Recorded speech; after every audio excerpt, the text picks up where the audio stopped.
how did Sports Mag begin?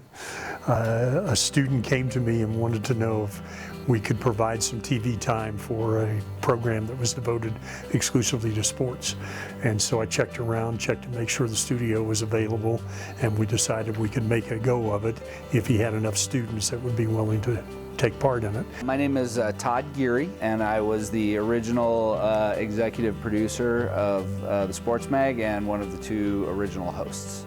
My name is Chad Walks, and I was the chief cat wrangler, director, and technical director.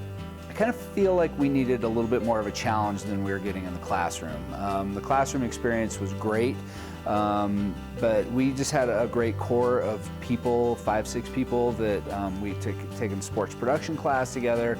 And we kind of felt like we needed a little bit more of a challenge, a little bit more hands-on than what we were getting in the classroom setting. I was living with two other guys who conceived the idea, and they needed someone behind the scenes to make their grandiose plans on television work.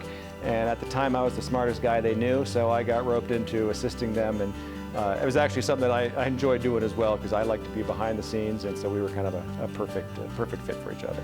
You know, it's been kind of interesting, because when we started, we didn't know exactly what we were doing and how we wanted to do it. We did kind of the best we could with what we had, and we kind of piecemealed it together, and it turned out pretty well. I think our production value increased over the year and a half that we were hands-on, directly worked on the show. And it was a kind of a constant, almost battle with the engineers of the studio to, all right, let's add this into the show. And hey, what's that piece of equipment over there? Can we use that? And we want to use this different graphics machine, and can continually kind of push the envelope of our own skills. And then we fast forward 15 years or so, and students started coming up with different ideas based on things they saw on ESPN or on Fox Sports or something of that nature, and we would try to implement some of those. To hear that it's still going on today, I wouldn't think it would last a year after we left. To now know that, over 20 years later, this is a show that still exists, and there are still students that are excited about doing it and show up on their own time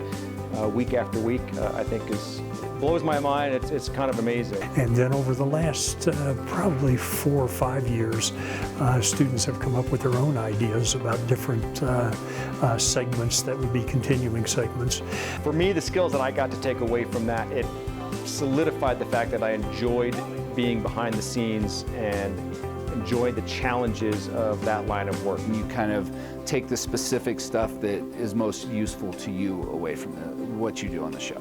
There's a long history of people that have come out of the Sports Magazine that are working today in the Denver and the New York and the LA and TV markets all over this country.